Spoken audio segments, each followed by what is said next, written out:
are great at reaching little places. Oh wow, I guess this stuff is for more than just teeth. Let's hope it cleans the junk Okay, out of that's this obviously shower food head. Okay, coloring wow, that they that's a crammed lot of in there. junk water. Keep the water running until it's all clear again. Good, that's better. Here's a cool trick you can do with white paint and water beads. Pour the beads on top of the paint and add some food coloring. Blue and green goes so well together. Why didn't you just buy paint that was already that color? Why waste white paint? Okay, sure, whatever. And also, you see a little warning sign in the corner of the paint. That means it's probably a toxic paint. And toxic paint should never, ever, ever. They're probably not telling you proper things. Yeah, the gloves, good. Are they wearing a mask? I mean, when like professional painters come in to like paint your house, they wear a mask because the fumes, paint fumes. Whatever. Now it's time for a good shake. All of our best life hacks are shaken, not stirred, and everything should be a nice turquoise color when we're done. Next, pour and strain the mixture so that most of the beads are separated from most of the loose paint. What you gonna do with all that extra paint? Can be used paint? for painting crafts, and you have paint in a customized color too. Just think of the colors you can make.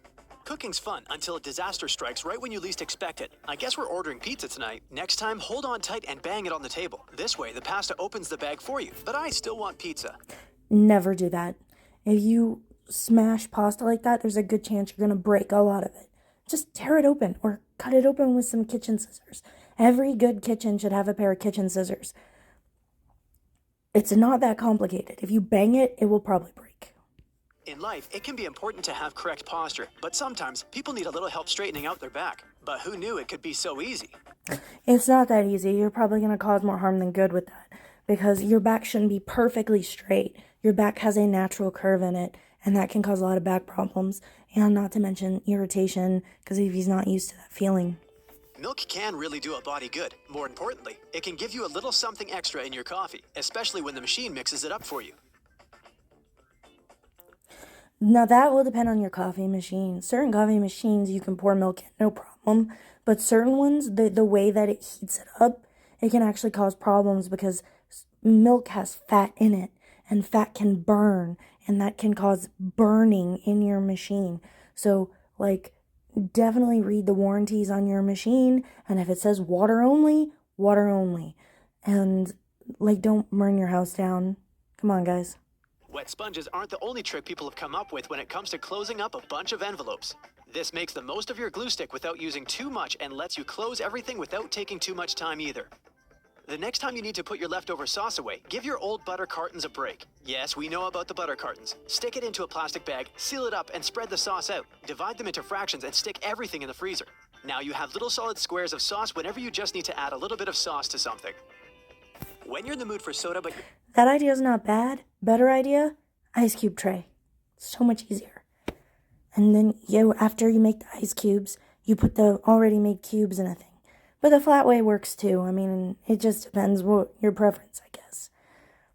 I mean, that one wasn't a bad hack, but it's also not anything new. Also, sauce tastes better fresh, but yeah, the frozen one works too. Whatever. Feeling too fancy to just drink it straight out of the can? Always remember that there is a right and wrong way to pour soda into your glass. I don't know what you want me to say about this one. This one's just stupid. I mean, yeah, in theory, if you have a glass that's the perfect width, you can balance it on the tab thing. But honestly, it's just stupid. Just pour your soda like a normal person, or drink it out of the can, whatever you prefer. You can see the difference for yourself. Let the can do the pouring for you. When you open a package, it not only pays to tear everything into shreds, but some of the cut up pieces can come in handy. See, the top can be folded into a lid just like that. One that's easy to pull off. I wonder if you can use that other piece as a ribbon. While we're on the subject of food, let's have some fun in the kitchen. Place some dough on a rack and add some hot dogs. Isn't that cute? The spaces in the rack are just... Do not do this. Don't. I mean, I can tell you a lot of issues. If in theory, if you wanted to, you could. I don't recommend it for a great number of reasons. The biggest one is unless you spray down the grate with a non-stick spray, it's probably going to stick to the grate. Also, there's a slight chance that you might push too hard and push the hot dogs through. And if your oven is already hot, you're going to have a hot dog falling on a bottom of your oven. Not a good idea. A better way to do this is to just roll out your pastry and wrap your hot dogs before you put them in. It's not that complicated. It takes an extra second. and it turns out pretty good. It's the right size to hold each of the hot dogs. Really helps keep things organized. Now add some cheese and another layer of dough. Who needs buns to enjoy hot dogs anyways, especially when you already have cheese? Speaking of which, you can never have too much cheese. Are they trying to like do this on a grill or something? I mean, in theory, this would work. I mean, I would worry about it sticking to the grill or like leaking down in your oven and causing like a grease fire. So I'd say this is actually kind of dangerous. I wouldn't recommend doing this at all. Add some more to the top. The whole thing is a cross between a pizza, a quesadilla, an enchilada, grilled cheese, and hot dogs. And thanks to those hot dogs, it's really easy to break them apart. Laundry day is here again. Time to get out those dryer sheets. Wait, those aren't dryer sheets. I think those are hand wipes. Are you allowed to put those things in there? Actually, it worked with flying colors. It caught all the fluff and loose hairs that usually mess up your whole laundry. Oh no, this bathroom doesn't have one of those hooks to hang up your jacket. Use dryer sheets. It's different chemicals in there. Not saying hand wipes can't work and don't work, but you need to read the description on some of them, because some hand wipes do contain things that you're not supposed to heat up or chemicals that don't mix well with other laundry detergent chemicals. So be careful. But I mean, there's not really fire hazard. I mean, as long as you check, it should be fine, I guess. Maybe. I wouldn't do it. Just use dryer sheets. Wait, is this place always warm or something? Keys? Yeah, I'd leave too. Oh wait, no, she's making something to hold her jacket for now. And it works! What are you doing with this glass bottle?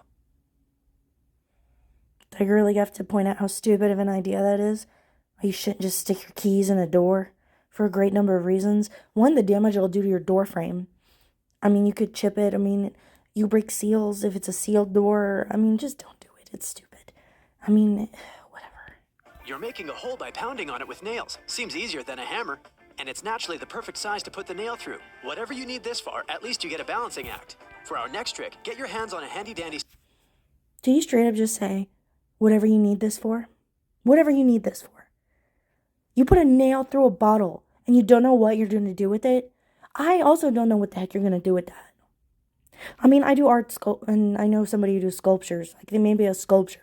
Unless you're doing a sculpture. What a waste of a glass bottle during a glass bottle shortage. You're a fool. Don't do that. Sieve. If you ever have problems keeping it in place, secure it like so with a spoon. Well, that's one way to use a kitchen whisk. The eggs in the kitchen can rest easy. For now, at least. No, the clamp isn't the important thing. How much are you putting in? Are you using a scale? Are you using a measuring cup? How much flour are you putting in? How much is one whisk worth of flour? No. Don't do that. Do not do that. That is stupidity. I mean, that does nothing. It doesn't measure your flour. It doesn't sift your flour. That does nothing. Don't do that. You can. There's nothing stopping you, but it's no purpose. It does nothing. This hack, it's the onion. Just look how it cleans the rust off this knife. Bugs? No. No way on the planet. The pH required to take off hard-on rust. No. No. No. An onion cannot do that. Okay? That's not rust, it's dirt, and they probably just camera trickery. Can often be a good thing for your plants, except when they're trying to eat them. You don't want that. So here's what to do. Another onion. Come on, keep on peeling. We need a bunch of them. And please don't cry about it. Dump them in the pot and around the base of your plant, and those creepy crawlies will give you nothing to worry about. One of the greatest gadgets mankind has ever beheld is this stick. Okay, so the onion thing is kind of true, but also not true at all. So it depends on the plant and it depends on the insects. Certain insects dislike certain smells, and the only time I've ever really approved the use of essential oils is lemon. Sometimes certain insects don't like lemon, certain insects don't like mint. But around your plants, I would just look up a good gardener magazine and see what they recommend. But yeah, if onion skins worked, farmers wouldn't need pesticides. It doesn't work. It doesn't do jack. Although this stick is admittedly more rod-like, but why are we cutting up a parcel on top of one anyway? You'll see soon enough. It makes the transition from bag to bucket all the easier. Measuring and leveling things can be a lot easier if you have the right gadget on hand. Let's take a look at this trick. It gives you a completely straight line. If you have any jar lids lying around your house, you can put those slackers to work by turning them into a gadget. Attach the lid to another with a nail and some tape. The bottom needs one hole and the top one needs a variety of holes. Make sure the lids are secured in place while still allowing the top lid to rotate over the bottom one. Now, it's a stencil for whenever you need to make a hole, and it needs to be just the right size. How do you get the holes? I'll let you figure it out. What are So the most important part of the hack, how you get the holes, he doesn't tell you. This is also very stupid and a waste of 2 lids. Just go buy a gauge or a measuring thing. It's not that complicated. Most drills come with one. Just why? You already had the drill at the right setting anyway. That does nothing. It doesn't do anything. What are you going to do with this biscuit? No, I could have eaten it. There better be more biscuits in the kitchen or I'm complaining to HR. Well, it's inedible. What are we going to do with it? Oh, we're using them as stencils. Do we really need to waste all these biscuits? Wow, you're giving them a nice yellow color. I mean, if you wanted them yellow, you could have left them alone. But to each their own. Let's hope this next hack doesn't involve wasting any. They just covered biscuits, and I'm guessing concrete. It's either gray paint or concrete, and then spray painted them yellow. That is beyond stupidity.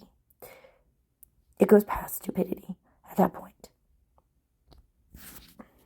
Food. Wow, it's a perfect circle. There's a reason why we don't build our houses out of biscuits. The structural integrity is just not there.